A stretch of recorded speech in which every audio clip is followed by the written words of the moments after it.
Kryeministri norvegjez I përgjigjet studentes shqiptare. Kujt I pengon flamuri I shqiptarëve le t'i mbyll syt, të mos e shikoj. Një gjest I vogël, por një porosi e madhe nga Oslo.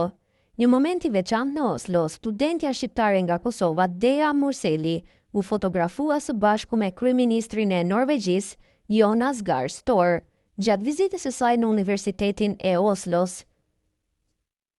Store është kryeministri I Norvegjisë që nga viti 2021. Dea, e lindur dhe e rritur në Norvegji, është studente e historisë në Universitetin e Oslos.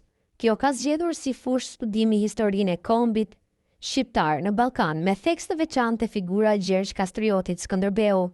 Por ajo që e bën këtë fotografi edhe më interesante është momenti I parashkrepjes së fotografisë. Dea Murseli tregon për Mercury Press. E pyeti kryeministrin norvegjez Store nëse do ta pengonte që të formonte simbolin e shqiponjës shqiptare me duar, dhe kryeministri norvegjez I është përgjigjur: kujt I pengon flamuri I shqiptarëve le t'i mbyll syt dhe të mos e shikoj. Një përgjigje thjesht, por me një mesazh të fuqishëm.